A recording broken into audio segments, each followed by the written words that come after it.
ফিল্মি স্টাইলে হত্যা করা হলো বিএনপি নেতা হারুন মাস্টারকে।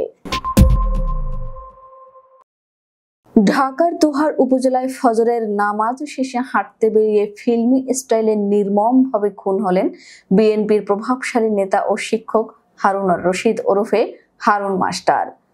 2 জুলাই বুধবার ভোর 6:30টার দিকে বাহারাঘাট জাবেদের মোড় এলাকায় এই মর্মান্তিক ঘটনা ঘটে।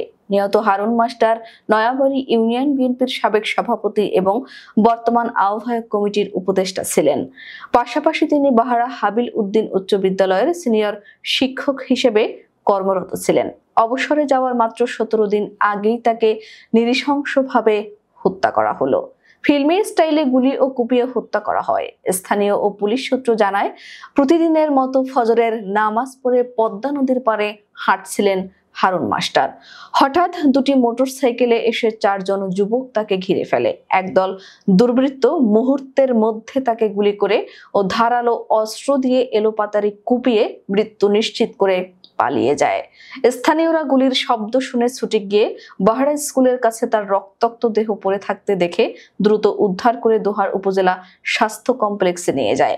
কর্তব্যরত চিকিৎসক জানান, নিহতের মাথা ভেদ করে একটি গুলি গাল দিয়ে বের হয়ে গেছে। তার শরীরে অন্তত 4টি গুলির চিহ্ন রয়েছে। সেই সঙ্গে ধারালো অস্ত্রের 5 থেকে 6টি আঘাতের চিহ্ন রয়েছে বলে জানান তিনি। এদিকে বিএনপির এই নেতার হত্যার খবরে এলাকায় বিএনপি নেতাদের মধ্যে উত্তেজনা বাড়ছে। প্রতিবাদে ফেটে পড়েছেন তারা। হারুন মাস্টারের হত্যার খবর ছড়িয়ে পড়লে হাসপাতালে ছুটে আসেন তার সহকর্মী, শিক্ষক, স্বজন ও বিএনপি নেতাকর্মীরা।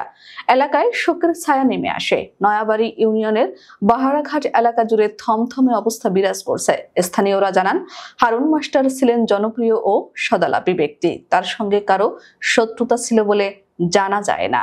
দোহার থানার ভারপ্রাপ্ত কর্মকর্তা মোহাম্মদ হাসান বলেন, খবর পেয়ে সঙ্গে সঙ্গে পুলিশ ঘটনাস্থলে যায় এবং লাশ উদ্ধার করে ময়নাতদন্তের জন্য পাঠানো হয়।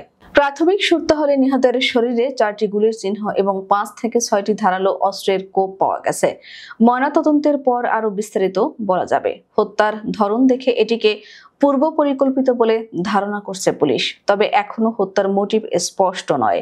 এই ঘটনায় মামলা প্রক্রিয়াধীন রয়েছে এবং জড়িতদের শনাক্ত করতে পুলিশের একাধিক টিম মাঠে কাজ করছে। এই হত্যাকাণ্ড দোহারবাসীর মধ্যে চরম আতঙ্ক সৃষ্টি করেছে। একজন সিনিয়র শিক্ষক ও রাজনৈতিক নেতার এমন নির্মম হত্যাকাণ্ডের ঘটনায় আইন শৃঙ্খলা পরিস্থিতি নিয়ে প্রশ্ন তুলছেন সাধারণ মানুষ। তারা দ্রুত হত্যাকারীদের গ্রেফতার ও দৃষ্টান্তমূলক শাস্তির দাবি জানিয়েছেন।